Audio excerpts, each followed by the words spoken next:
네, 여러분 안녕하세요. 노고당TV입니다. 자, 현대건설 공채가 떴습니다.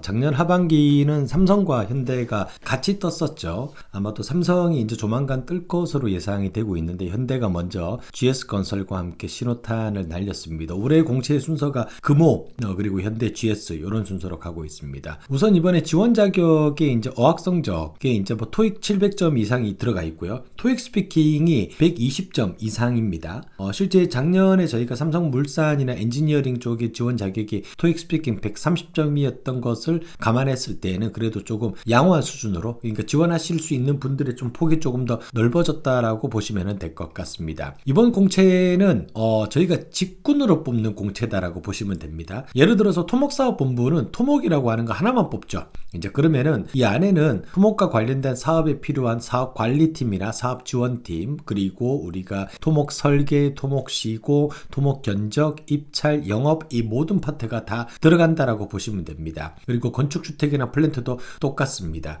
이번에 공고가 난 직무에서 가장 많은 수를 차지하는 곳이 뉴에너지 사업입니다. 뉴에너지 사업이라고 하는 것 자체가 실제 이제 복합공정이기 때문에 워낙 직무 수도 많고, 그래서 이제 원자력부터 시작해서 뭐 기전 그리고 토건이 다 들어간 특징도 있지만, 아니나 다를까 현대건설이 최근에 발표했던 많은 기사에도 저희가 빠지지 않는 키워드 중에 하나가 바로 SMR입니다. 이 대형원전이라고 하는 사업에서 굵직굵직한 프로젝트를 몇 개를 수주를 이루어내면서 향후 이제 미래 먹거리로 가져가려고 하는 것 중에 하나가 소형원전이라고 부르는 SMR 사업, 그리고 이제 수소 관련된 사업입니다. 수소 플랜트, 그리고 SMR 사업이 이 뉴에너지 사업본부의 향후 미래 먹거리고, 이것과 관련해서 현재 진행 예정인 우리가 원전 사업들도 있지만 앞으로 추가로 우리가 수주를 가져가려고 하는 포트폴리오에 대한 필요한 인력들이 있겠죠. 한마디로 이제 수행 인력도 필요하지만 앞으로 먹을 거를 사오는 사람도 있어야 되겠죠. 그런 사람들까지 모아서 뽑는다라고 했을 때에는 아무래도 플랜트 사업본부에 비해서는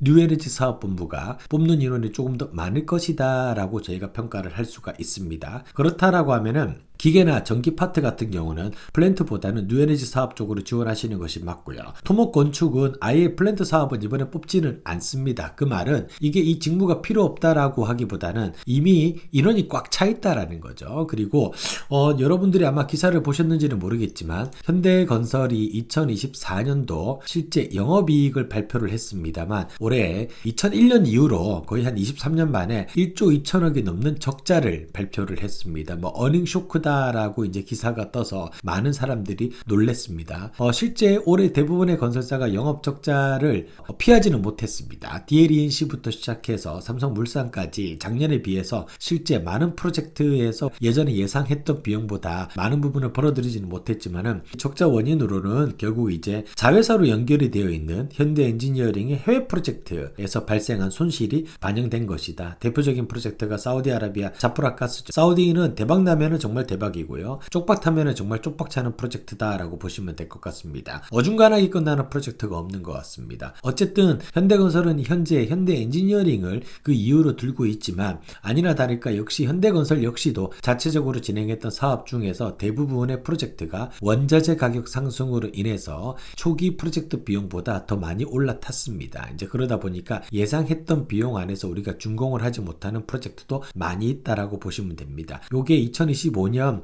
1, 2분기까지는 이 쇼크가 그래도 이어지지 않을까라는 생각이 들고, 이 정도 시점이 되었을 때 그러면 현대건설이 취할 수 있는 스탠스는 뭐냐? 돈이 되는 사업만 하겠다라는 취지로 가겠죠. 대부분의 건설회사가 언급하고 있는 것 중에 하나가 아무거나 주워 먹지 않겠다. 돈 되는 프로젝트만 보겠다. 그만큼 영업 단계에서도 사업 타당성을 정확하게 파악하고 리스크 매니지먼트를 확실하게 해서 이 프로젝트에서 우리가 돈을 벌 수 있다라고 하는 퍼센테이지가 높을 때에만 우리가 향후 참여를 하겠다. 이런 기조로 갈 수밖에 없습니다. 결국은 보수적인 스탠스이지만 확실한 스탠스로 당분간은 약간 자리매김을 하고 이제 집안에서 발생된 돈 처리를 해야 되는 시기입니다. 더군다나 현대 엔지니어링이 아산 고속도로 현장에서 붕괴 사고를 크게 겪은 지 얼마 되지 않았기 때문에 그것에 대한 여파도 앞으로 반영이 된다라고 하면은 현대건설에게도 2025년은 그렇게 쉬운 해는 아니다라고 말씀을 드릴 수가 있을 것 같습니다. 어쨌든 저희 현대건설이 지원하시는 분들이 가지고 가셔야 되는 메인 지원 동기에 들어가야 되는 키워드는 결국 현대건설이 앞으로 3년, 5년 동안 앞으로 나아가고자 하는 사업 포트폴리오, 그렇다라고 하면 결국은 뉴에너지 사업이라고 하는 것으로 귀결될 수밖에 없습니다. 그리고 건축사업본부 쪽으로 지원하시는 분들은 아무래도 최근에 이제 삼성물산과 붙어서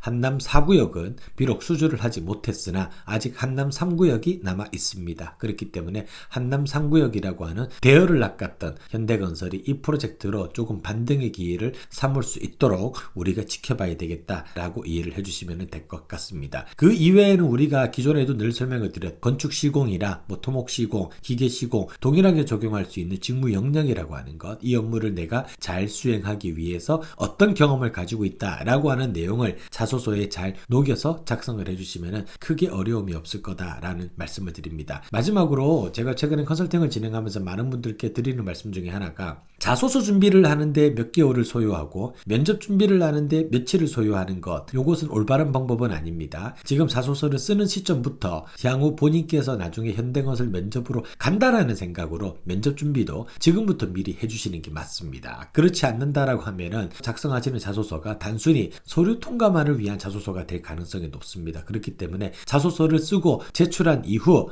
그래 합격 판정이 나올 때까지 서류가 통과될 때까지 기다려보자 라는 마인드보다는 그러면 그동안에 나는 면접 준비를 지금부터 조금 미리 해둬야 되겠다라는 관리를 하시는 것이 취업을 할 수 있는 합격률을 올려줄 거다라는 말씀을 드리겠습니다. 2025년은 건설회사에게 상당히 힘든 해입니다. 그만큼 우리에게도 힘든 해가 되겠죠. 그렇기 때문에 조금 더 디테일하게 자소서가 작성이 돼야 될 것이고 조금 더 브레이크다운이 이루어져야 될 것입니다. 단순히 소통 능력이 있기 때문에 현대건설에 어울리는 인재다라는 논리로는 저희가 자소서로 뚫고 들어가기 어렵다라는 말씀을 드리면서 오늘 영상을 마무리하도록 하겠습니다.